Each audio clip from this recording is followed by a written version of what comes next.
is a show that focuses on the person behind the brony. I'm your host, OsakaJack. Please sit back and relax as we talk to this week's guest brony. Hello, everyone. Welcome to Into the Spotlight. This is your host, OsakaJack, and with me today I have someone from across the pond, technically from me, but it would only be across the Japan Sea and then across the continent of Asia by land, and then across another small sea. Mr. Foalpapers, how are you? I'm doing well. How are you? Not bad. That was a longer introduction than I had planned on doing, but that's all right. No worries. I'm across the pond from everyone, really. Wow. Where's your university located at? Actually, it's not really. Birmingham is inland, so there are no ponds within my immediate vicinity. But I am at the University of Birmingham in the UK, which is in the Midlands, sort of. Right. I was just imagining, since you're across the pond from everyone, including everyone who's not at your university and people in London, there's a pond between you. Well, my flat is actually located on an island in the middle of this pond, and Nice. Food gets sent to me by carrier pigeon. No. That would be a nice vacation, honestly. It'd be a way to I get think away. you'd get a little bit bored of it after a few weeks. Well, on Twitter, you have a very commanding presence on Twitter. I wouldn't go that far. I have a presence on Twitter. Mm-hmm. I'm commanding, I think, is overstating it a little bit. But no, yeah, Twitter. I am on Twitter. Mm-hmm. That's where I kind of started in the fandom. Is it? How did that start? Yeah. How did that come about with Twitter? Well, it's hard to explain. Well, it's not hard to explain. It's just a long story, but I guess we've got time. Sure. A very good friend of mine named Natasha had been telling me for a few months that I should watch this show called My Little Pony Friendship is Magic, and I was very, very hesitant because it was a show called My Little Pony Friendship is Magic. And my excuse was that I was busy. It was finals. It was towards the end of my bachelor's degree, and I was needing to pay attention to that. But really, I just didn't want to watch it because I was worried that I wouldn't like it and then would have to tell her that I didn't like it. Mm-hmm. So I kind of waited for a few months and then finally did watch it, watched the first episode, watched the second episode, watched the third, fourth, fifth. At some point in there, I messaged her and was like, I have a bone to pick with you, Tasha. What have you done to me? The show has no business being this good. It was all downhill from there. But yeah, then I made the Foalpapers Twitter account shortly thereafter, just because I wanted to see who was on Twitter and also excited about the show. Sure. And it went from there. It was very early days. There weren't a whole lot of people on Twitter talking about the show, and most of the cast and crew hadn't joined yet either. So this was back before the explode. Right now, I mean, now it's huge. There are all the cast and crew are on it. All the artists are on it. It's been amazing watching that. Yeah, I've just been on Twitter since May, and just the difference between May and now is astounding to me. Yeah. So I'm not sure how much earlier you joined. It would have been early April of 2011, I think. All right, so because I've got it written down somewhere. The anniversary is coming up. All right, so a full year ahead of me then. More or less, yeah. Yeah, okay. We won't hold that against you. It's not a competition, I don't think. Thank goodness, because you are just trouncing me in number of tweets. No, I tweet too much. I tweet way too much. It's addictive, though. It really is. Oh yeah, I know. At first it seems like, why would I do this? 140 characters? Who cares? And then you start doing it. Oh, I kind of get it. Can't stop. Yeah, it forces you to be brief and to kind of express yourself in a more concise manner. Although I'm not good at that, I tend to get going for 6 or 7 or 8 tweets in a row. So the whole 140 character limit doesn't really work. But in theory, it's a good thing. In theory, it would force you to be brief. Well, I mean, even though you can sometimes do several tweets in a row, even if you would read just one, there is a point contained therein, which is you do have a degree of brevity, just not total brevity, I guess. Hopefully there's a point. Sometimes there is, well, no, often there is no point to them. Often it's just me being ridiculous or relating something silly that's happened. Of course. Yeah, that's... Which I guess is what it's for, really. I mean... Right, exactly, yes. Yeah, that and finding out if that movie that was just released was any good. Yes. It's useful for the the movie reviews, I should say. Yes. And game reviews too. I'm not even a gamer, but I know from Twitter that SimCity has been having major issues lately because my feed is full of people saying all the problems that are going on Yep. with that release. So it's like, hey, I can stay informed about something about which I know nothing because I have this timeline of people who are interested in that, which is really cool, actually. That's what Twitter is good for. I think so, yeah. I'm glad because at the beginning I was just really using it to talk about pony stuff and keeping my other interests and the rest of my life sort of separate and elsewhere. Sure, sure.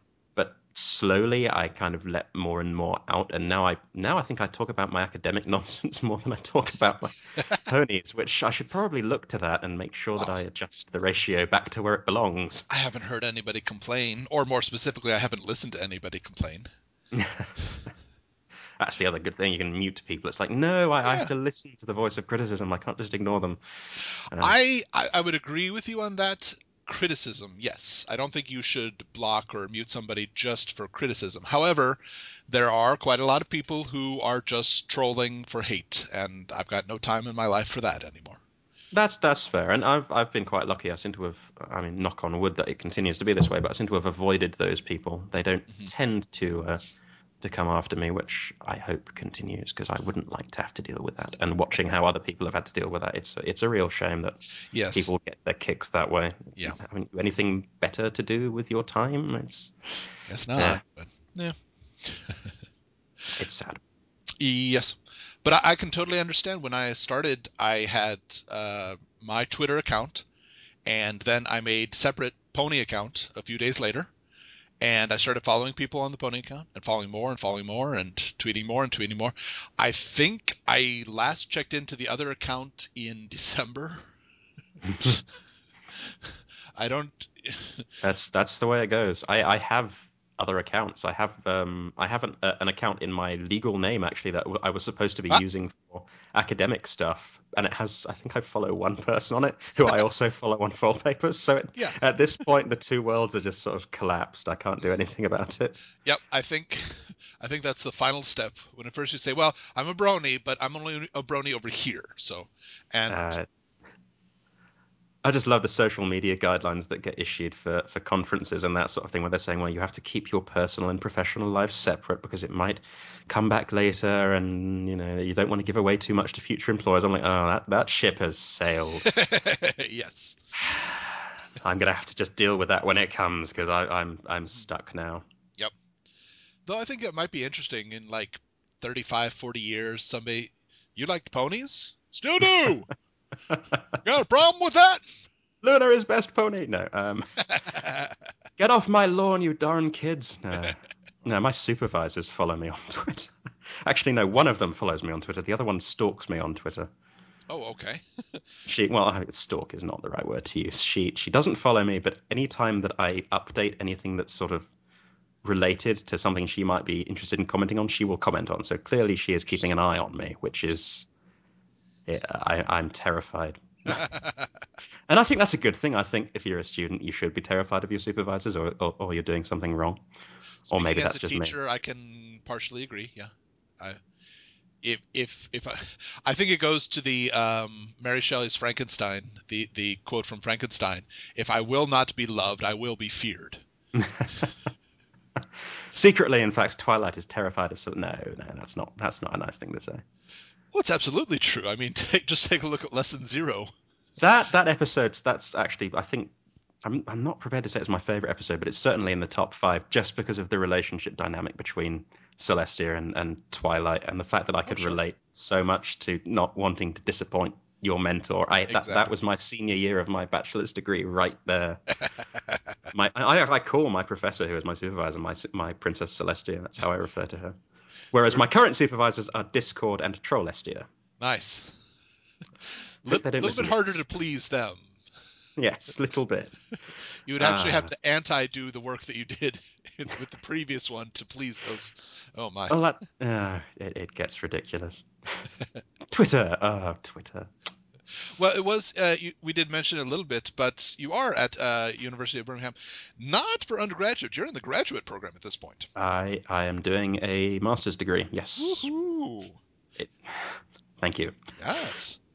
I don't know how it happened. I think that they were maybe a little bit desperate for people, honestly. But yeah, I am with the Institute of Archaeology and Antiquity, or it's the Institute of Antiquity and Archaeology. I was reversed the last year, but it's the IAA. It's Right. the That's group confusing that to have oversees. two words exact with the same first letter in an acronym. It Yeah, it wasn't the best thought out plan, but they oversee classics, which is what I do. So Roman and Greek literature, and then they also talk about archaeology and ancient history and okay. uh, Byzantine studies. Which Final Draft and Joe Stevens, if they hear this, will yell at me for calling it that because they like to refer to it as late antique. But no, if the department calls it the Byzantine Studies Department, then I'm going to call it that. It's what the people involved in the study are calling it. I'm sorry. I Yeah, we fight back and forth about the best. But it's like the argument over who is best pony, who was best mhm. emperor, what was best historical period. Right, right. Academics will argue over anything, Oh yes, absolutely. and the less important. Well, I mean, correctly pronouncing a Japanese place name is fairly important if you're talking about living there or people living there. But Yeah. in my experience, the less important the issue, the more violently they will argue over it. I would argue that's not necessarily academics. That is more of the human nature. For Hmm. example, if you have a married couple or a relationship that has lasted a long time, if there's a major change, I'm changing my job, I think we need to move or something, it will be calmly and rationally discussed. But if it's something minor, like I think we should move the cereal box to the lower shelf, over my grave we will move that cereal box.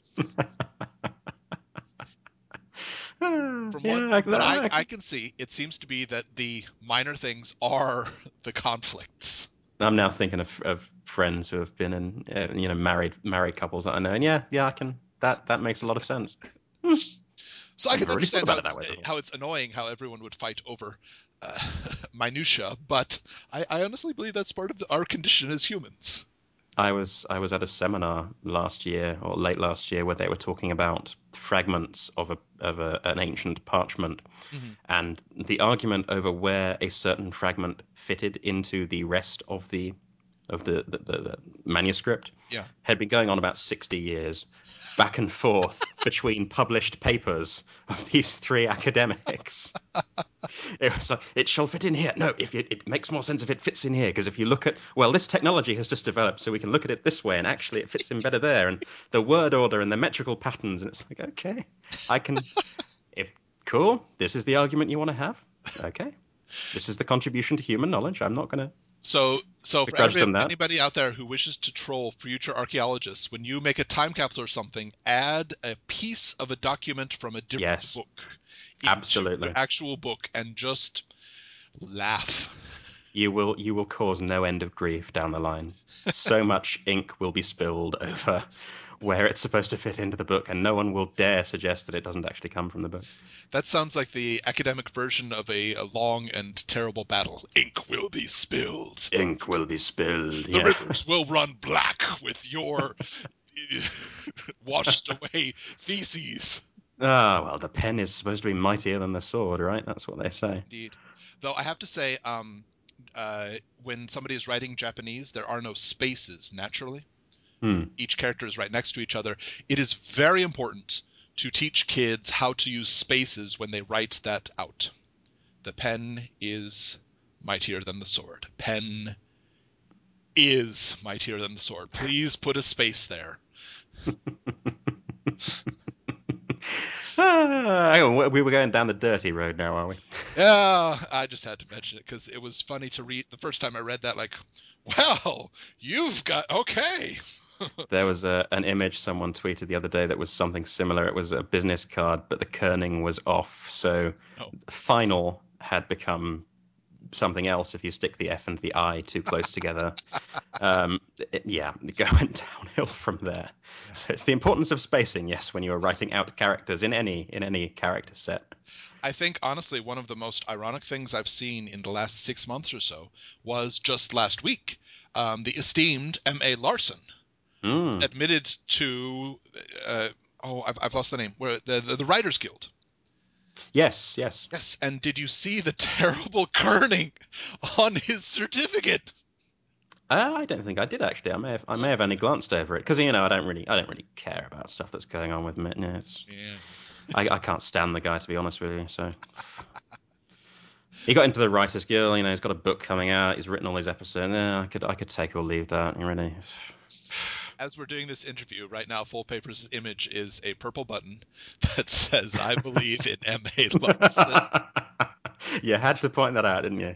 Yeah, Pixel Kitties did that. I assume most people know about it, but it was a Yes. thing that was going on prior to the finale coming out when there was lots of hubbub. But yeah, MA's a good guy, and I should go back and look at the image he tweeted because if there's fun kerning to be had, I've missed an opportunity to tease him Kerning clearly. and alignment just seem Oh dear. really off, and the irony of the Writers Guild doing that is hilarious to me. Well, that they need to associate more with the Printers Guild, clearly. Yes, this is They true. don't understand the mechanics of their art form. They only understand the word. Yes. Well, we can talk about that just a bit. I remember when I first joined Twitter, it seemed that you and M.A. Larson were best buds. He has spoken with me a little bit since then, but you and he seem like two peas in a pod. Yeah, I honestly, I mean, I don't want to overstate things. He's a good guy. We get on well. We talk a fair amount on Hmm. Twitter. It sounds weird putting it that way. I really can't explain what we have a similar outlook, I guess, Okay, on a right. lot of things, and Hmm. that came across in early tweeting with him, and then I got a chance to interview him with Final Draft for Everfree Network That's right. or Everfree Radio as it was then, Yes, yes. and got to meet him at Midwestria, which he demanded I attend, so I Hmm. did because I was Yes. quite scared at that point.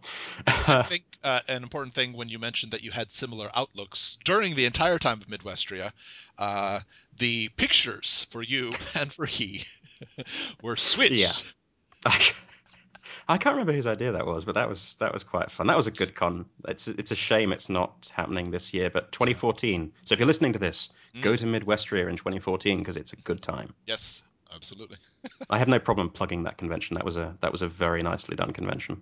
Well, another person that fairly recently or comparatively recently has been brought into the Twitterverse under the Foalpapers eye, Triple P. Oh right, yes, Triple P, Hmm. pseudo Pinkie Pie, as I call her. Uh, should Well, should I not just you. I explain? mean, her title on Twitter has Pseudo Pinkie Pie. So even though that might be your nickname for it, apparently she has adopted it. And She has adopted it at my demand. Yes. okay, Should I talk about yeah, yeah. Who explain? who is this person? I mean, I won't call her by name because she's got that. Of course, yes. Does she actually? I don't know what name she has listed on her account, but she is a colleague of mine, fellow. I say colleague of mine. It sounds much cooler than it actually is. She's a fellow MA student Right. doing an MA in ancient history at Birmingham. So we Ah. met on the first day of the course, Hmm. and we were actually really quite a tight knit group of students. We were Hmm. always hanging out and doing dinner and so forth last term and this term. And it slowly trickled out over the first few months Hmm. what I was focusing my thesis on Yes. and the fact that I was involved in this fandom. Hmm. Uh, which amused various people to varying degrees. Uh, and I was tweeting a fair amount. I was just, letting people know what I was doing since people Hmm. seem to take a weird interest. Right. And eventually she decided, right, well, I'm going to get on Twitter and so I can follow this. And actually, she told me after the fact that after this is December, so Hmm. I had mentioned her a few times and I had assigned her this nickname of Pseudo Pinkie Pie because Right. she was so much like Pinkie Pie in mannerisms and just general bouncy outlook. And when I explained my thesis over dinner at one point, she was very Hmm. excited and was like, what ponies are we like? Or I said something about comparing them to ponies, and Right. I uh, pulled up a picture of Pinkie Pie on my phone and showed it to her, and she was like, "Oh, that's me! I've got balloons on my butt." That was the response. So it was all downhill from there. And so she joined Twitter in December, Hmm. and I found out later that she had gone back and looked through my tweets to see exactly what I had been saying about her. So Aha. thankfully, I had just been entirely complimentary, Oh yes, which very much so. of course you would be because she's nice.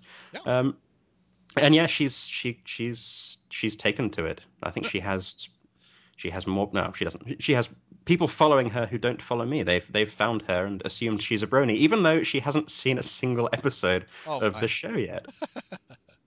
I don't understand how this is 6 months she's known me and she still hasn't watched an episode. She has adopted this pseudonym relating to the show. She chats with people on Twitter about the show. She has to Oh put up yes. with me Hmm. on an almost daily basis. God bless her. Uh, and yet she hasn't watched the show yet. She's holding it over Interesting. my head. I think we'll Right. get her one of these days. Hmm. Hmm. I don't want to Well, force her into it. no, If no. she's I, interested, I, she's interested. But it's a there's personal this. thing. I really dislike it when somebody starts bragging about how many they have converted to brony. I'm like, Yeah, it's not a religion. no, If it's somebody doesn't wish to do it, they shouldn't do it. Yeah. yeah, and I completely respect that. And if she said no, I don't want to watch it. I'm not interested. I would take that and say fine, okay, Yep. different tastes. Right. But she's pretending she has an interest. I think Okay. just to mess with me. I'm not sure. I'm not Well, sure what her ploy I is here, but she's doing something. right. I'm not sure, of course, but I might be able to relate to it somewhat. Shocking confession for me. Last week. Oh no, no, actually, I'm still not done. Um, in December was the first time I ever watched Arrested Development. Uh-huh. This is the response that I get. I knew it was good. I had seen. I'm sorry. I take it back. I had seen one episode um, long ago, and I enjoyed it, but I never sought it out until around last year when I was ordering things from Amazon. It had all 3 seasons for a very low price. I'm like, oh well, sure, add that on, and I got it in October. And it was sitting next to my television for a long time. I said, oh, I need to watch that. I need to watch that. And I think at some point it just reached a, I know it's good, but there has been so much hype on the internet and in my own mind about it. Can it really live up to it? And I Hmm, was hesitant because I would have been so disappointed if it had not. I'm proud to say that it has. Granted, I haven't excellent. finished season 3 yet. I apologize. I've been really busy. But at least the first 2 seasons have totally lived up to the hype, and it has been amazing. But it is possible that what she's doing is it has so much hype that I don't want to ruin it because right now it is still perfect in my mind. That's understandable. That may be it, or she may be messing with me. Yeah, that I'm not works too. sure. I'm not going to speculate on her motives. It's entirely up to her whether she watches it or whether she doesn't. But if she does watch it and she enjoys it, I will be very happy. Yes, indeed. Yeah, we all will. But she is totally Pinkie Pie. That doesn't show. Whether or not she watches the show, she is. I have seen her start bouncing up and down Pinkie Pie style when she is excited and Nice. happy. You can't get any more Pinkie than that. If it is possible, try to get the sound effect of Pinky's boing and make that her Twitter notification sound. I will mess with my phone and see if I can make that happen.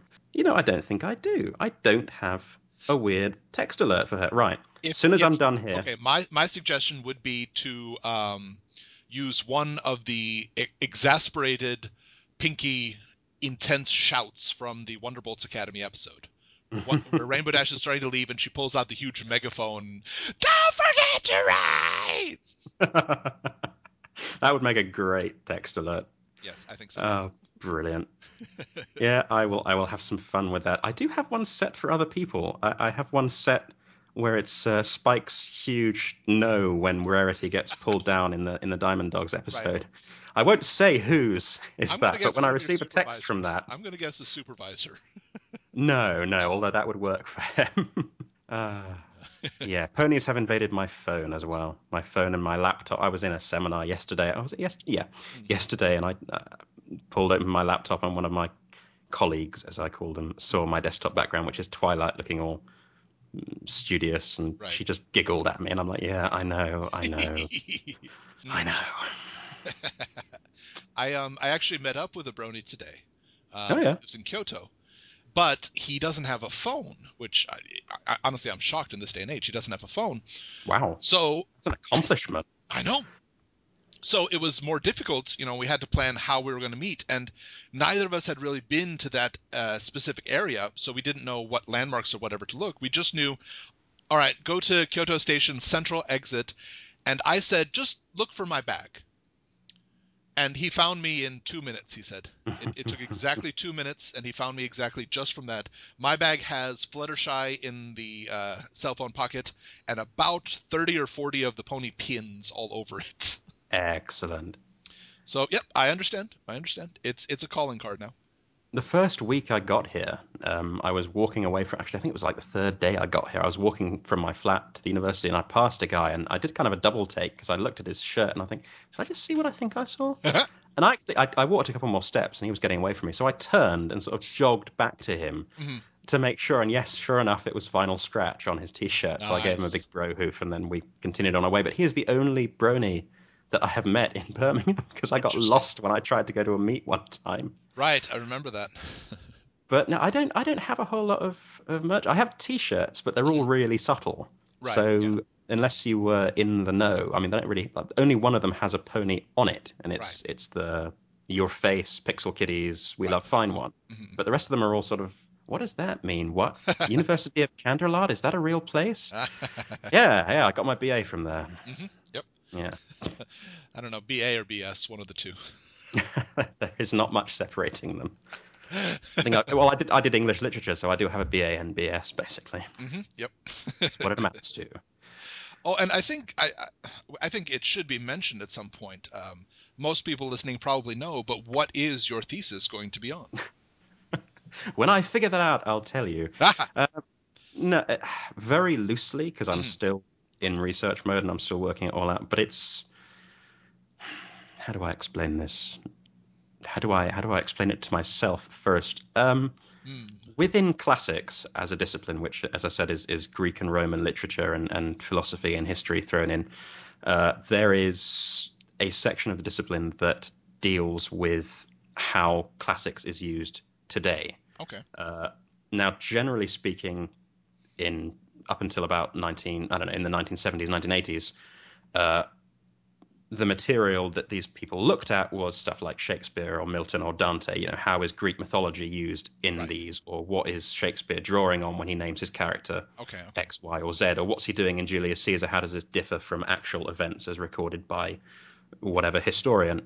But up in the sort of the 80s, the 90s, very recently, last couple of decades, really, some academics have turned their attention towards the use of classics and Greek mythology and so forth in popular culture.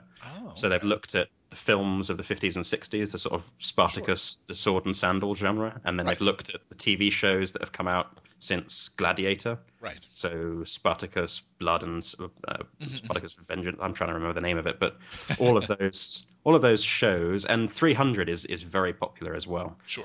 So it's sort of this generation of scholars who do what's called classical receptions. They're reception scholars.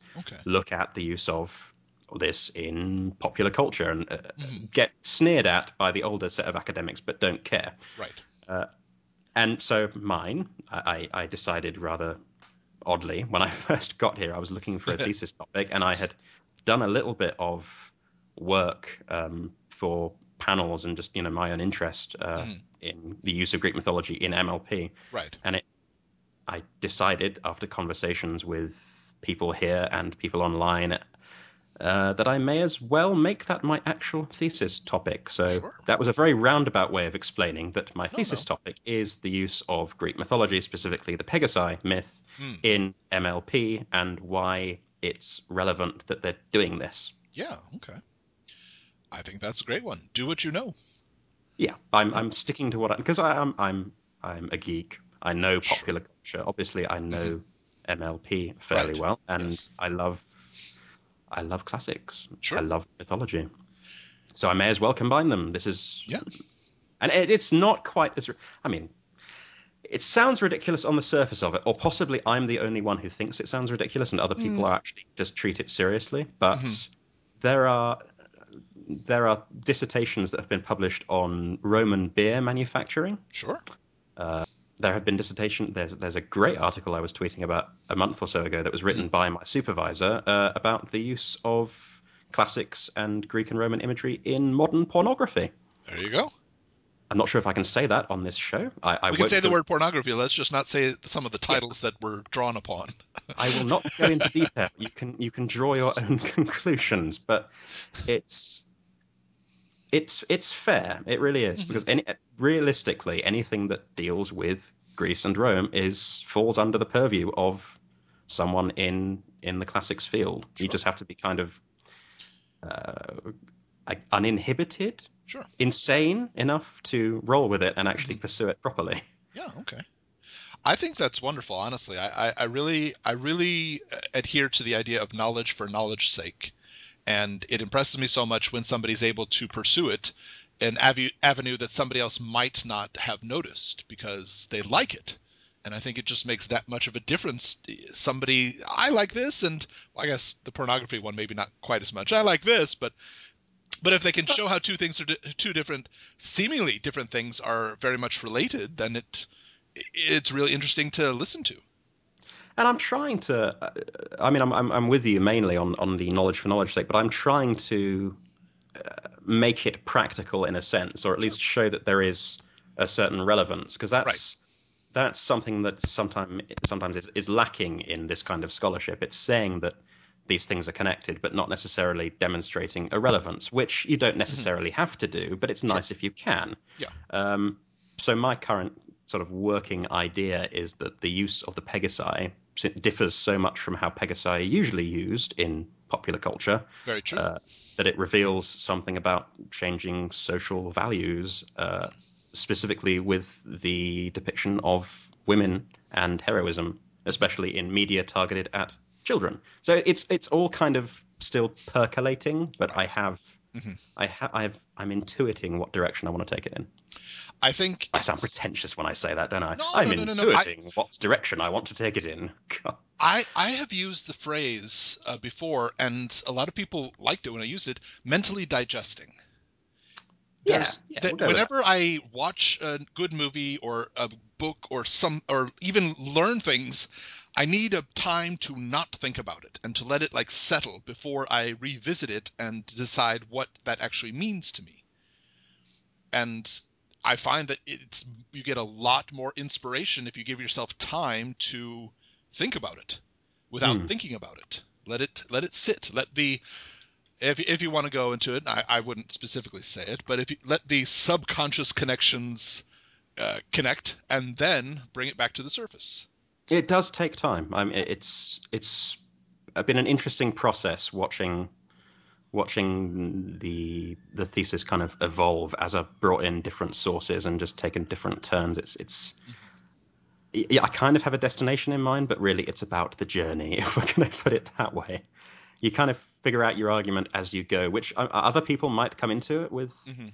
a set argument in mind and then just collect their supporting evidence, but that's not been my approach. Sure, And we'll see what happens. It might completely crash and burn. I'm it's possible. preparing for the worst, but It's we'll possible. see. We've got some time left to write the darn thing.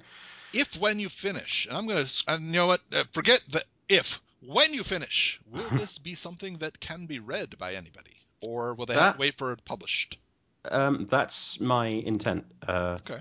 Since it's for my MA, it has to be made available at least at the university level. Okay. They have to put it in international thesis databases and so forth. That's Right. just automatic now. Okay. I want to make sure rights-wise that I can release it, but if people want to read it, I don't want to be in a position to say no, you cannot read this, especially when I'm soliciting input from people involved in the show and the fandom. I kind Right. of view it as it's as much their work as mine. Right. So Right.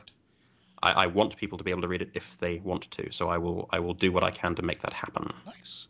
And if somebody says they want to set the entire thing to music, They'd have a job. I wasn't planning on writing it in verse. I can try, but it I might actually it, improve it. it's it, at this point it's just a rumor, but I have heard that there was a wonderful opera or operetta, I guess, that the words were actually the U.S. Constitution, Hmm. and apparently it was performed quite a long time ago. Constitution's a little old, but apparently it was performed across the country, but no written versions of it still exist. But those who listened to it said it was awe-inspiring and an amazing thing to behold. Interesting. So I'm just thinking on that vein, if somebody takes your work and just sets it to music and makes it into an operetta or a rock opera, there we go. They're welcome to do that, and part of, I mean, that ties in with with reception studies again, and also sort of performance studies, since you have to look at what constitutes a text, in this case, I guess the Constitution, and how you approach that, whether you approach it as words on the page or you approach it as something that has been performed, and then how do you assess that performance when that performance was a moment in time that will never come again, if I can paraphrase Pinkie Pie. Sure. There are different approaches you have to take and different methodologies, and it really is quite mind-bending when you stand back and think about all the ways you can look at these things, because you have to set yourself outside of how you would traditionally approach something, which is to say, okay, well, I'm watching a play, or I'm watching a TV show, I'm watching a film, I'm enjoying it. I've enjoyed it for X, Y. You might think about it a little bit. Why did I like this? Well, I liked it for this. But really nailing it down and interrogating it, or even drawing back and saying, well, what is film? What is performance? Asking the bigger questions and then seeing where they take. Yeah, I'm geeking out again. This is what I do. I do not have the same educational background as you do, but I think there's a lot of overlap in a lot of the sciences, and drawing from my psychology, that has a lot to do with history effects, which are something that was not planned in the study, but something that affected the study regardless. The best example was there was a study that was working on how much worse students would do in a very hot room. A simple idea. This was the year that the entire heating system for the whole college went out, and they had the coldest winter in decades. So the whole building was literally freezing or colder for classes, despite everything that they were trying to do. So students would go to class in heavy coats and gloves and scarves, and they could see their breath for the entire time. And then they come to the study, and the study is set in like an 85-degree room. And people did beautifully on the tests. As you would if you were interesting. Exactly. Yeah, and it was just something that could not have been predicted, that, probably in most times somebody who's really hot would do worse on a test. But at this point, they're like, oh, I can take off my jacket and I can come in here and just relax, and it's so nice. And history effects, something that you're not thinking of, but it is actually affecting how it is being done. Yeah, I can see how that would tie in. And it's one of the sad things about sort of modern education, is that there is such division between the arts and the humanities and the sciences, and that's true. That people don't emphasize just how much overlap there is. Oh yes, absolutely. And has historically been. I mean, this is a new phenomenon back in the day. I mean, as more recently as sort of the 1800s.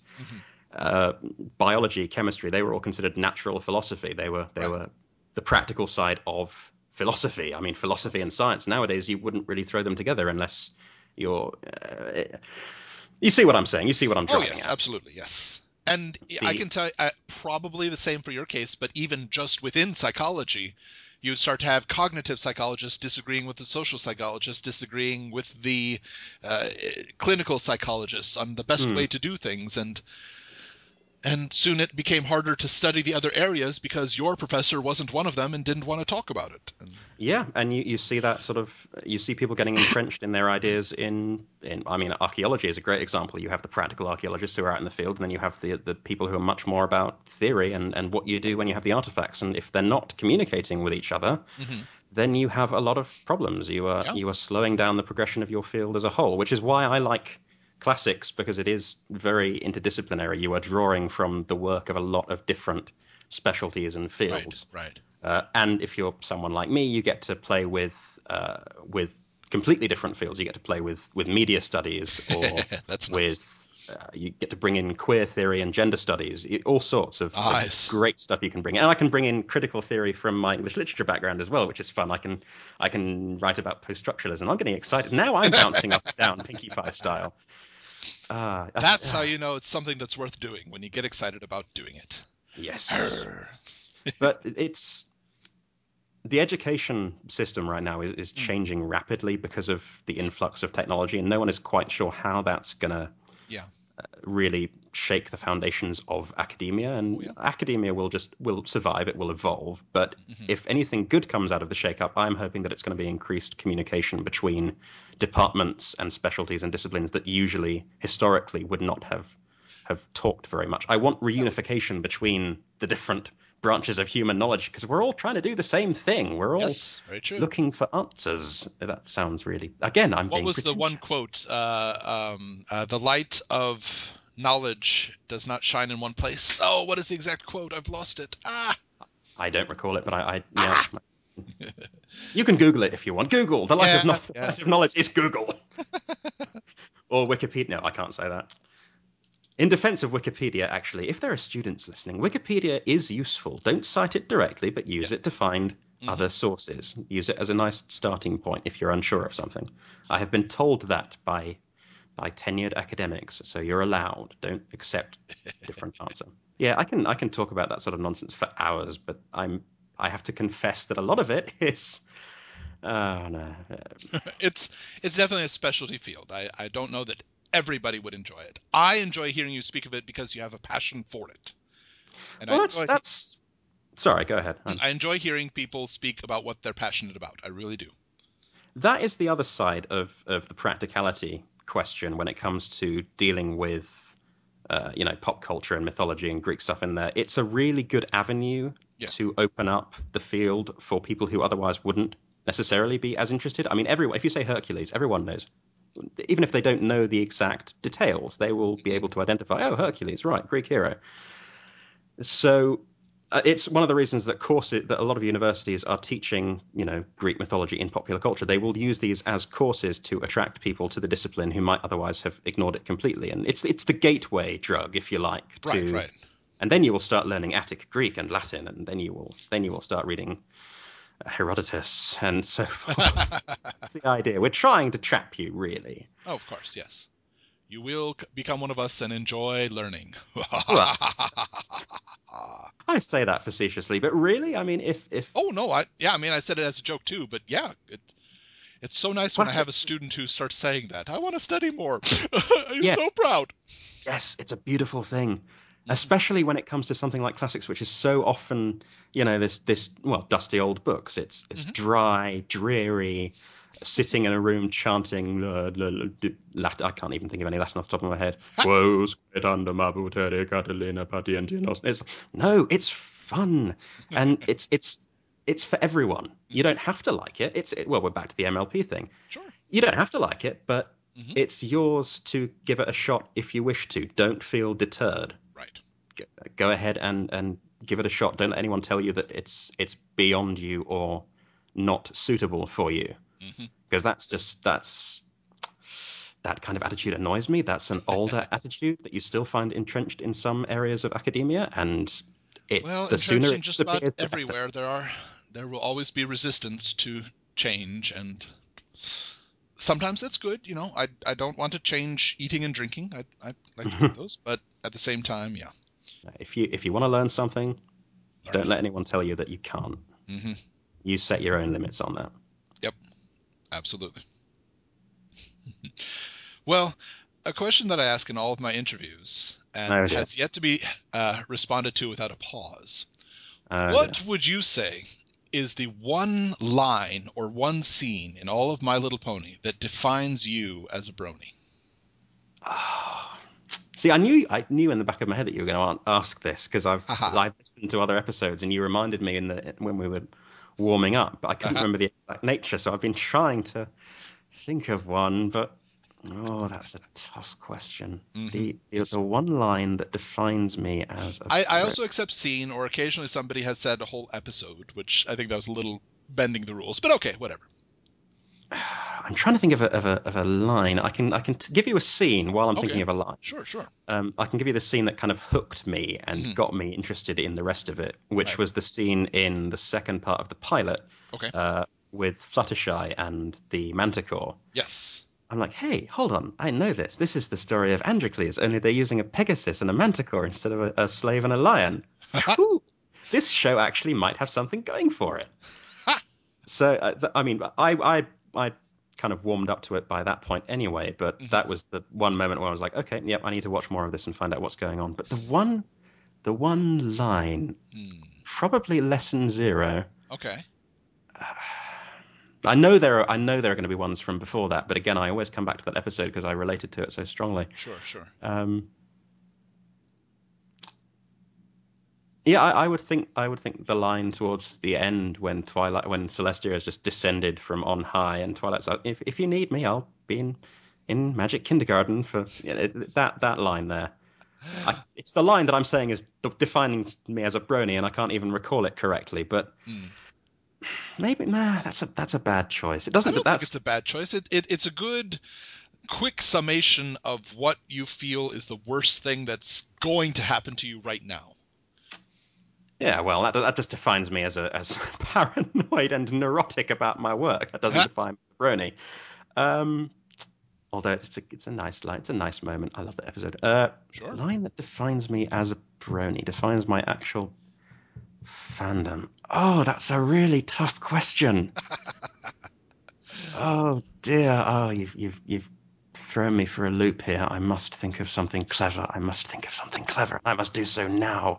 That seems to No be the pressure biggest or trip up, is anything. that people say something good, as you've just done. You just did a good scene and a good line, and then like, no, I need something better. There's got to be something better than that. No. Well, the thing Everybody is, thinks of a different one later, but usually the first response is the one that I like. I like your I first can't response. I can't use that line though because that's not from one of Larson's episodes, and he'll never let me hear the end of it. Oh, right. Okay. Well, we could just Hmm. say everything's going to be fine.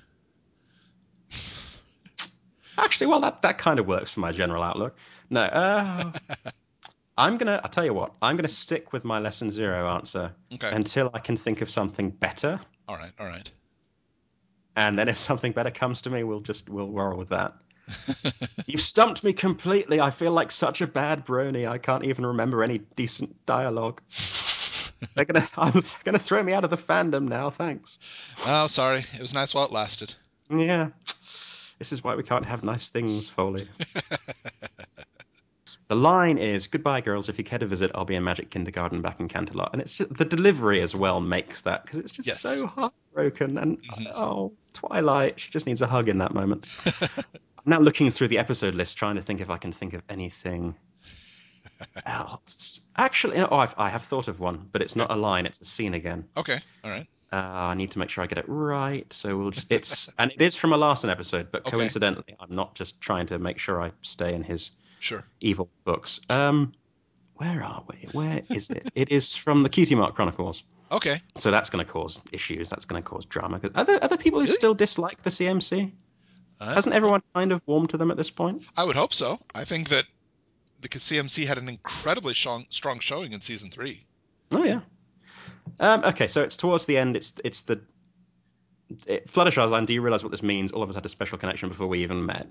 That I think speaks to my general outlook and my Okay. that speaks to me quite strongly. But that scene as a whole speaks to me quite strongly because you then have Scootaloo going, "Oh, give me a break," and, and rejecting that kind of sentimentality. But in my mind, I think she shares in that sentimentality. She just can't necessarily admit to it, which says a lot about differing approaches to the fandom. Sure. Absolutely. Yes. I know quite a few bronies who would do that. Hey, how about a song? No! But somewhere in their hearts of hearts, they do Uh-huh. enjoy that message, or they do resonate with that message. They can say that they don't want a song, but you know as well as I do which ones sang at Midwestria and which ones did not. By the way, if you do want to I'm see some singing, there are videos online on YouTube of M.A. Larson and Foalpapers singing the Spider Super Speedy Cider Squeezy 6000. if you're going to bring that up, I need to say, in our defense, Mm, it was difficult to read the lyrics on the little sure. screen, and we weren't entirely sure. We didn't communicate beforehand who was Flim and who was Flam. So that worked against us. We hmm could have, and the really bad thing, it was either the previous night or the next night. hmm The Flim Flam cosplayers went up and absolutely nailed it, just pitch perfect. And we were just sitting there going, "Oh God, we're never going to live this down." I can tell you, Japanese karaoke is actually very different from the American style. Japanese karaoke is in a small room that you rent out privately, and it's only Hmm. you or up to 8 of your friends.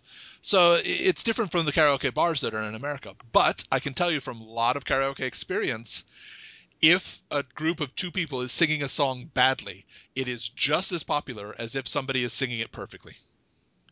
I hope that's true, but thank Yes, you. because I'm mostly over the wounds of Midwestria by now, but my shame will never quite leave me. well, that was, I believe, Midwestria karaoke was a little bit after becoming popular, wasn't Oh, you had to bring that up. it? You had to bring that up, didn't you? This You is know, an example of a I moment when I should not open my big mouth. I will compromise. I won't link it right here, and I won't because I do have it on my computer. I must say, Oh, thanks. I won't put Great. it right here. But if you are decent at searching, there are examples of Foalpapers singing. I was lucky enough to hear one live on when we were co-hosting the charity live stream in the end of December. Which was And that the kittens in bags? Or was that yes, that was Kittens in Bags. which is not as not if you're not familiar with Nash from Everfree Networks, he has this thing about the cuteness of kittens who are getting in and out of bags on the floor. Yes. It's a thing with him. It doesn't have anything to do with being mean to cats. It's No. quite the opposite. So I Yes. just want to make that absolutely clear. Yes. Yeah, becoming popular. Should I explain the circumstances at least? Yes. Yes, I think so. 'Cause, again, as I said, Because example otherwise, of people will be looking for your YouTube channel and trying to find you on SoundCloud and. me saying things that I shouldn't on Twitter and getting carried away. I guess I had broken 1,000 followers Mhm. and was kind of confused and surprised and shocked Mm, and said something to the effect of, very much jokingly, mm. if I ever hit 2,000, I'll record myself singing Becoming Popular. Because, ironic, becoming popular, and it's 2,000 followers, because Twitter popularity is so important. It's not. Yes, I agree. It's not. But then it happened a few months later. Hmm. Mainly, I think, because there was a bit of a conspiracy going on. I know Sketchy Sounds and Crescendo were very keen on me making a complete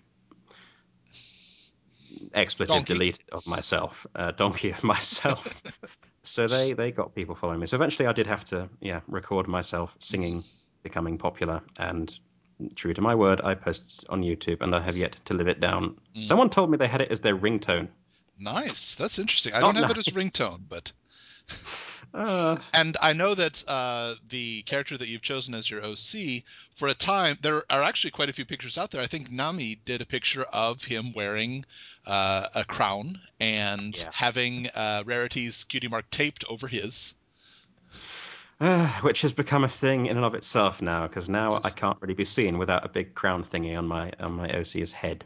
Because That is. people like to torment me. This is the only reason I have however many people follow me on Twitter. It's not because they take an interest in my work. It's because they just want to make fun of me, which is fair. I'm okay with that. Oh, If it brings joy to their life, no, it's all in good fun. yes. It's all in good fun. And to be honest, I mean, if there's nothing wrong with wanting to rock a big, I can't even say it. There's nothing wrong with wanting to rock a big crown thingy. It takes a Mhm. certain type of person to pull off You have the to be big named crown Tom. thingy. You have to be named Tom to rock the crown thingy.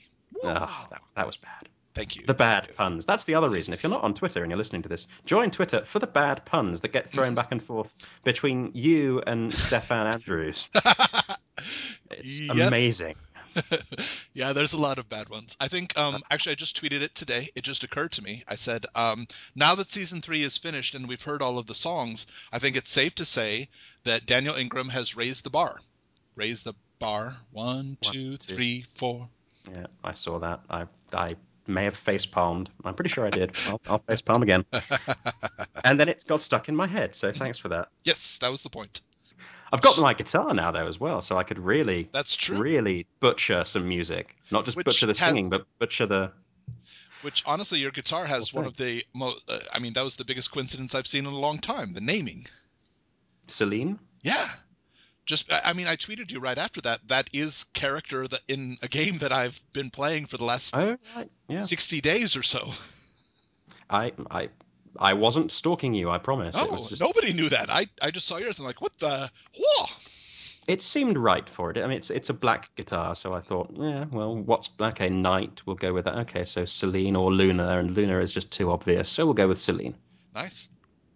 That was basically the logic that went into Oh the yeah. naming convention. It didn't take me too long. Hmm. I have She to say, looks like a Celine, though. some of the things that you mentioned, just when you are thinking about how you'd like to relax. Guitar, I can understand. I don't play guitar, but I can understand how relaxing that can be. But another one is your car that you miss. Oh, I miss my car so Hmm. much. I love my car. It was just a Volkswagen, right? It's a lime green 2000 Volkswagen Beetle, Nice. manual, manual transmission. I loved that thing. I got it. It was the car I learned to drive on, actually. I got it back in 2003. Oh, nice.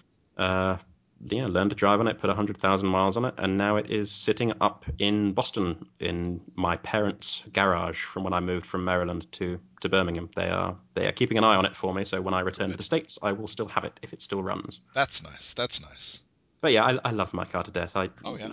It's something really relaxing, and I'm not a huge car nut. I mean, Hmm. if it's just not really, it's not something I've ever been able to really get into. But Right. I understand people who I've got friends who absolutely love cars and are Oh always yeah. telling me about the inner mechanics, and it's fascinating stuff. It's just, Yes. but I have always just loved driving this particular car, and I would Hmm. do sort of long runs between university, my first uni I attended, and my home. It was like an 8 hour drive. This was back in California, Nice. so I would have long stretches of completely empty highway late at Nice. night that I would just be able to drive along, Yeah.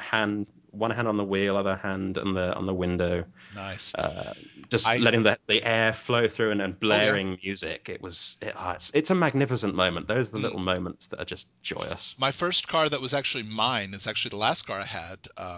Over in Japan, I had a scooter at one point, but that's not the same. But yeah, it Mm. was just a 1990 Dodge Caravan. It was a minivan with all the seats except the front two taken out, so I had room to help people move or whatever. And one job, I had to teach at a community college 3 hours away. So I would just drive for 3 hours, teach those four people, and drive back. And it was such a great job just for the drive. I loved it. Freedom. Yeah, because it was out in the country. So I actually the 3 hour drive, an hour and a half of it was on Route 66. Oh, lovely. Yeah, it was Very cool really indeed. nice. There's been fan art of my someone. I have Um, seen that. TR Peel drew is TR Peel on Twitter drew Mm. me my OC in my Beetle singing my little Beetle, my little Beetle. I love that. That was my icon for a while. Nice. People are I love the people in this fandom. They're so generous and talented and silly. They will just pick up on the most ridiculous things and Hmm. bang out a piece of artwork for it. It's like, oh, thank you. You guys rock. Yeah. Ah. Well, are there any things that you'd like to plug while you're here? Any upcoming projects or? I could plug Brony Scholars, but the people who've been following this for a while will know about it. But it's a show that I've been developing for Everfree Network that I still have not finished editing the pilot on. Mm, Because in my defense, I have been kind of busy with uprooting my entire life to the yes. UK and doing an MA. But sooner rather than later, hopefully, I will have this show on Everfree Network, which the idea is to discuss the show and the fandom from various different academic viewpoints. So I can Hmm. blather on about classics and mythology for an hour, or then someone can blather on about psychology for an hour Nice. and go from there. Nice. Nice. That's the general gist, Hmm. Hmm. but when it will materialize, I don't quite know. Well, I've said it before, but anybody in this fandom, and there's amazing amounts of artistry and work, but anybody who expects their commission to be done rapidly will not get a very good commission. Fair enough. Yeah, artistry takes time. Hmm. It's going to be it's going to be Absolutely. the most exciting interview you'll ever hear. No, I'm just bad at time management and have been busy with other things. Right. It'll get there. It will eventually get done. I'm sure people Like following like on other Twitter will people. be able to know once the thesis is available for all, if it is. Yes, once I will do my best to make that available for all. And Hmm. if I'm attending any conventions or conferences and people wish to have their ear talked off about this kind of Nice. rubbish, then I will also be. I'm sure I'll announce it on Twitter. Nice. Very good. But no, I'm that's what I've got going on. I've got my thesis going on, and I've got my guitar going on, Hmm. and Brony Scholars kind of on the side, and yeah, it That's a keeps me busy busy. schedule. Lots of reading, lots Hmm. of reading. Yeah. All right. Well, everybody, we have been speaking with Foalpapers today. Thank you for coming by. We appreciate it. Thank you very much for having me. Yes. It's Everyone, been fun. this has been OsakaJack with Into the Spotlight on Everfree Network. We'll catch you next time. Be excellent.